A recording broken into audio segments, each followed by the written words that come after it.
Assalamu alaikum students. Today we are going to do the topic. It is known by 2-3 different names: market equilibrium, equilibrium of demand and supply, or determination of equilibrium, price and output. Now before doing this topic, let's have a quick recap which is very important for this particular topic. We did law of demand, which stated that increase in price of any commodity is going to cause decrease in its demand and vice versa. Okay. Then we did law of supply, which said that increase in price of any commodity is going to tend to raise the quantity supplied in the market as well. Now what is actually going on in the market? That in the market there are large number of buyers and sellers. Every buyer in the market wants to purchase the quantity at the lowest minimum price, and every seller wants to sell the commodity at the highest possible price. So there is a kind of competition going on. When buyers compete among each other to buy a certain commodity, the price tends to rise. But when the sellers compete among one another to sell the maximum output, price tends to fall, because there is more commodity in the market, so price tends to fall. Now then what happens is that the price of the commodity, it tends to settle at some point where quantity demanded becomes exactly equal to quantity supplied, and that particular point is called point of equilibrium. Okay, and at that point we get equilibrium price, and at that point we find out what quantity was sold at that price and what quantity was demanded at that price. Okay, so we are going to do all these concepts today. Let's have a hypothetical table. Let's say we have a price of any commodity. It starts from rupees 4. I will give it a gap of 4, so 4, 8, 12, 16, 20 and 24. I need to have quantity demanded at these prices. I also need to have quantity supplied at these prices. Okay, and remember what it's a table, we can create it yourself. You do not need to learn these values. If you are showing a rise in price, over here you need to show a fall in quantity demanded. So let's say my quantity demanded was initially 26, then on price 8 people started demanding less, it became 24. Further rise in price caused my demand to fall further to 22. On 16 my demand became 20. On 20 my demand dropped further 18, and on 24 my demand dropped to 16. Okay, now you please, over here I am taking the gap of 2 2 just to have a very neat and clear diagram. It's better to follow this pattern, otherwise you can have a gap of 4, gap of 3, gap of 2, any values you can put it, as long as they show inverse relationship between the two variables. Now in quantity supplied, I have to take care that when prices are rising, quantity supply will also rise. So let's say when the price was lowest in the market, nothing was supplied in the market to be sold. Slowly and steadily, with the rise in price, quantity supplied also rose. But just remember, as a tip, one value in quantity demanded and quantity supplied has to be same. So let me take 20 here at the same. And anyways, my relationship is not being ruined, it's the same. Increase in price is causing increase in quantity supplied, but tip, keep one quantity demanded and quantity supplied values same. Okay, then with further rise in price, my quantity supplied became 28, further it became 36. Okay, so far I have these 3 columns. Okay, now let me draw this situation here graphically. I will have y-axis take measuring price, my origin, and on x-axis I will take both quantity demanded and quantity supplied, because I'm drawing both these things together in one graph. My scale is from 4 to 24, so I can easily use this scale: 4, 8, 12, 16, 20 and 24.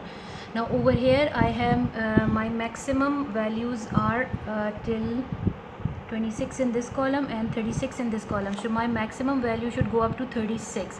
So I can follow the same pattern and mark it as the gap of 4, 8, 12, 16, 20, 24, 28, then I have 32 and 36 somewhere at the end. I should have drawn it a little bigger. 36. Now first I will draw demand against this price level. So on price, and I'll totally ignore this column. So on price 4, quantity demanded was 26. So 26 lies somewhere between 24 and 28. So at price 4, quantity demanded was 26. Avoid drawing dotted lines in market equilibrium, it will make your diagram messy. On price 8, quantity demanded was 24. So I have this point, price 8, quantity demanded 24. On price 12, quantity demanded was 22. 12 from here and 22 from here, so I have this point. On 16, quantity demanded was 20. Okay, on price 20, quantity demanded was 18, somewhere here, and on 24, quantity demanded was 16. Okay, and then there is always a margin of improvement. My diagrams are not always perfect, you can draw even better diagrams. So by joining all these points, I get my demand curve DD dash. Now what I'm going to do, in the same graph I will draw supply curve. Now I'm going to ignore this column, okay, and I am going to draw quantity supplied against these price levels. So price was 4, quantity supplied was 0. So I get price 4, quantity supplied 0, I get this point. On 8 price, quantity supplied was 4. On 12, quantity supplied was 12 by chance. On 16, it was 20, which is the same point. And on 20, it was 28. When price was 20, my supply was 28, somewhere here. On price 24, my supply was 36. So 24 and 36, somewhere here. Now if I join all these points together, I get my supply curve SS dash.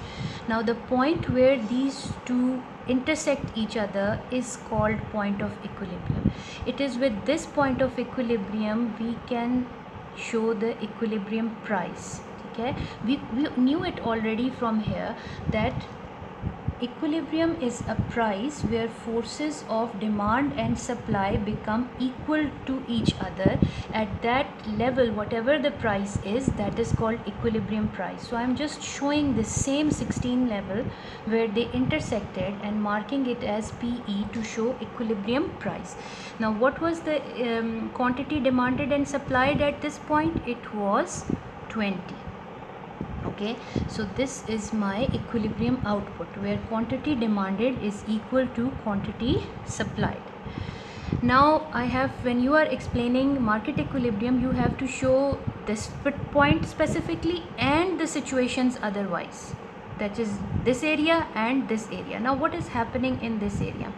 We can clearly see in this area a supply curve is ahead of demand curve. Supply curve हमारा बहुत आगे रह गया और demand curve पीछे है और इन दोनों में गैप है. तो आप आराम से यहाँ पे लिख सकते हो कि quantity supplied is greater than quantity demanded. और जब क्वांटिटी सप्लाइड क्वांटिटी डिमांडेड से ग्रेटर होती है, सप्लाई ज़्यादा है, मार्केट में चीज़ें ज़्यादा मौजूद हैं और कोई डिमांड नहीं कर रहा, तो उस सिचुएशन को हम क्या कहते हैं? Situation of surplus. ठीक है.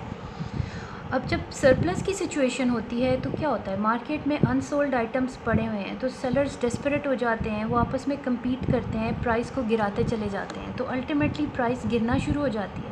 और जहाँ पर ये डिमांड और सप्लाई पर बराबर आ जाती है, वापस वहीं पे वही इक्विलिब्रियम प्राइस सेट हो जाती है. ठीक है. इस एरिया में क्या सिचुएशन है, इस एरिया में आप क्लियरली देख सकते हैं कि आपका डिमांड कर्व आगे निकल गया है और सप्लाई कर्व पीछे रह गया है. Your demand curve is way ahead than your supply curve, so there is again a gap in this area. But what is this gap showing? Over here your quantity demanded is greater than quantity supplied. You can write it opposite also, okay, quantity supplied is less than quantity demanded. It means the same. When demand is more than supply, usually what happens, it's the situation of shortage. So all this area is showing shortage. As you move up, the shortage is getting smaller and smaller. When there is a shortage of certain commodity in the market, there is a competition between the buyers. They try to get as much as possible, and looking at their behavior, the sellers tend to raise the price. ठीक है. When the price rises and ultimately it becomes equal and achieves its equilibrium point. ऐसा ही होता है ना, market में fluctuations होती रहती हैं. कभी सरप्लस की सिचुएशन होती है, कभी शॉर्टेज की होती है, और कभी कभार आपके पास इक्विलिब्रियम पॉइंट अचीव भी हो जाता है. ठीक है. So this is how you explain market equilibrium and the three situations of equilibrium, surplus and shortage in a diagram.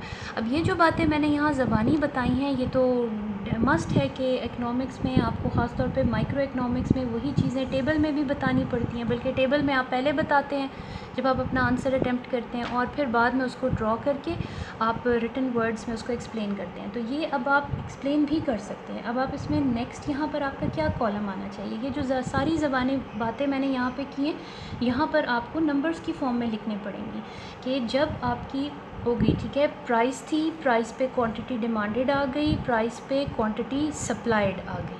अब मार्केट सिचुएशन क्या होगी, या जिसको मार्केट कंडीशन कहते हैं, मैं शॉर्ट में MRK लिख लूँ, आप पूरा लिखिएगा. मार्केट कंडीशन, इस सारे एरिया पे आप देख लो क्या हो रहा है. डिमांड ज़्यादा है सप्लाई से. So this is over here you can write quantity demanded is greater than quantity supplied, and you can repeat it. okay. और जब डिमांड ज़्यादा हो सप्लाई से, तो वो आपकी कौन सी सिचुएशन होती है, आपकी शॉर्टेज की सिचुएशन होती है. तो ये तीनों सिचुएशंस आपको शॉर्टेज दिखा रही हैं. इन अदर वर्ड्स, ये जो एरिया है वो डायग्राम में यहाँ पर शो हो रहा है. ठीक है. इस वाली सिचुएशन पे जब दोनों एक दूसरे के बराबर हो जाते हैं, एक प्राइस लेवल सेट हो जाता है, इसको हम क्या कहते हैं, ये ना कहलाती है इक्विलिब्रियम पोजीशन. ठीक है. So we will continue it like this. इन दो स्पॉट्स पे क्या हो रहा है, ये यहाँ पर आप देख लो कि ये आपकी डिमांड कम है और सप्लाई ज़्यादा है, या उल्टा बोल लो, quantity supplied is greater than quantity demanded. Quantity supplied is greater than quantity demanded. And what is this situation? It is the situation of surplus.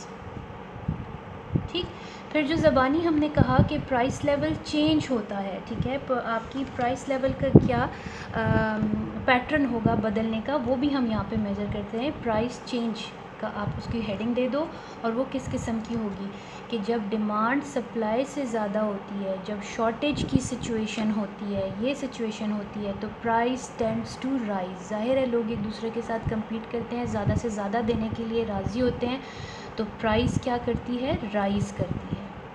ठीक है. And you repeat it for all the three areas. इस point पे तो हमें किसी किस्म की instability का सामना ही नहीं है. So this is still equilibrium. यहाँ पे तो प्राइस स्टेबल है. ठीक है. आप स्टेबल भी लिख सकते हैं. अच्छा, यहाँ पर क्या है, सरप्लस की सिचुएशन में क्या होती है, चीज़ें अनसोल्ड पड़ी होती हैं. शॉपकीपर्स जो हैं वो आपके स्ट्रगल कर रहे होते हैं कि किसी तरह से उनकी आउटपुट बिके, तो वो प्राइस को फॉल कराते हैं compete कराने के लिए, यानी कि प्राइस ऑटोमेटिकली फॉल होने लग जाती है. कम प्राइसेस लगाते हैं ताकि उनकी चीज़ें सेल आउट हों. ठीक है. So this is your basically equilibrium of demand and supply in the form of a table and in a form of a diagram. I hope I made myself clear here. Thank you.